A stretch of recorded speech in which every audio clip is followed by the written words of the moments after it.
I don't have to do as much cardio, because the heavyweights aren't, that fit. And obviously I paid the price. So what I did after that fight, I went back, spoke to my coaches. I lost about 7 pounds, and then I came back at 240. Worked on my cardio, worked on some holes in my game. And then, my last 4, you can see, obviously it helped, and it changed my game and changed my record and made me go on a 4-fight win streak. Absolutely. And I want to focus on the successes, but I also do want to ask you, like, during that time, 3 losses, you move a division, you lose again. I mean, how tough was that? I mean, you've been around this game for a long time, but do you start having these questions like, do I need to keep doing this? Or like, yes. What was that period like? Like you said, man, it was rough. I don't like to lose, and I never lost 2 in a row, let alone 3.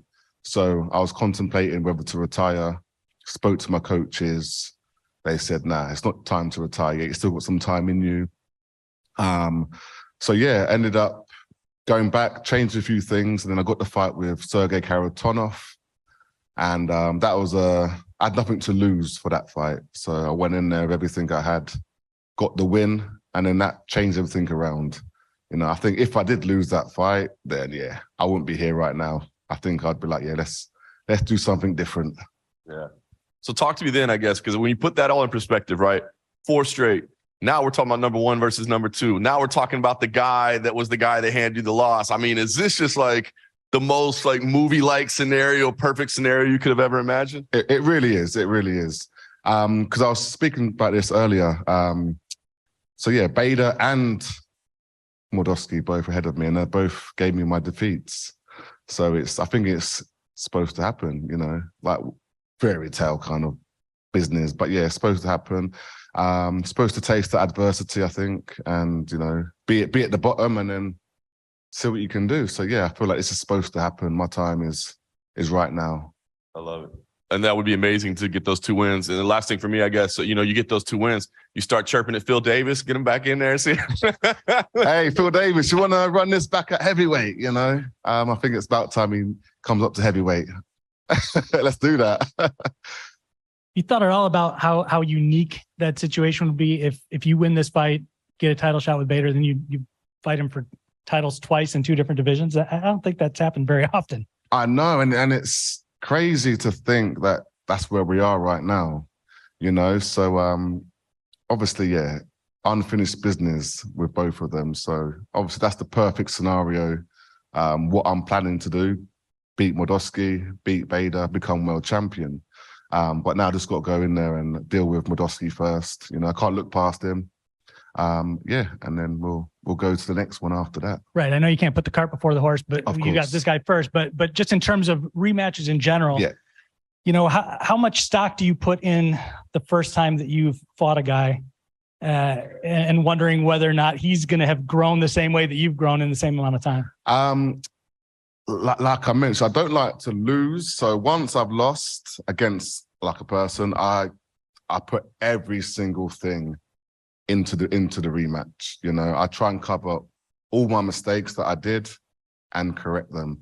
And I felt like when I lost against Moldavsky the first time, I went back and I changed like the mistakes that I made just to make myself a better person. And I know at some point I was going to fight him again. So we're here now. So it's time to show what I've actually worked on and what I've changed and what's going to work in the fight. Been a little bit less than a year since you last fought, right? So was that layoff appropriate given that you do get a rematch with him that you've been wanting, or would you have preferred to do this against anybody a little bit sooner? Yeah, I would rather sooner. I wasn't injured or nothing, so I was ready and good to go. It just the way it worked out pretty much. It just worked out, I didn't get the fight before last year, so it works out now. So nothing's changed. All it's done is just kept me a little bit more healthier and work on a few more things. But yeah, I'm good to go. All right, Linton, over here. We'll just take a trip down memory lane.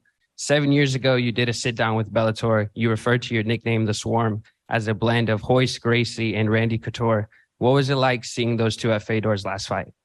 Oh, it's crazy, man. I was speaking about Royce the other day. He's one of the guys I really look up to. So seen him again, one of the pioneers, you know, and he's one of the guys that actually got me into this sport. So yeah, real good business with that guy. And then also September 2015, you come to the same building, prepared to fight two men in one night. Now, 2023, you're on the verge of a title shot. Speak on the evolution of these last 8 years. Yeah, that's crazy, because the mindset for that, I went into that tournament looking past King Mo, already looking into the final. Like that was my mindset. And obviously I had to learn, you know, the hard way again, looking past people. So yeah, going from that, again, obviously I felt like that was a big kick up the arse. But now, yeah, to be fighting pretty much for number one contender shows the levels in what I've changed and willing to sacrifice, you know, to get to where I am now. Like people say, I haven't come this far to only come this far. And last one for me, there's a fun video of Jason Jackson giving you the patented clothesline from hell. No, that's never way. Oh yeah, you gave it. It's the F5 on me. Mm-hmm. That was like a couple of years ago, but I clotheslined him. Yeah, if you were a WWE superstar, would that be your finishing move or would it be something else? Ah, man. You know what? I think that'd be one of them. Maybe not the actual finisher, but one of them. Maybe the tombstone. Maybe get someone the tombstone, I think. Marty? Hey, Linton. Just a quick few questions for myself. So what do you think's been the cause of your change in form? Is it mindset? Anything you've been doing differently in training? It's been a bit of everything, to be honest.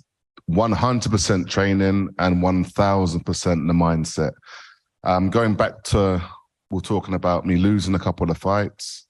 Actually ended up getting a mind coach, Mindset Mike, and speaking to him actually, you know, I was like, I just can't do it no more on the stage. I just feel like something's wrong. So it was funny that he actually helped me for the Moldavsky fight. I ended up losing that. But things don't happen overnight. So we went back, carried on working, and I just feel like he's opened that new beast in me, man. And I'm going on a tear, to be honest, finishing 3 out of the 4.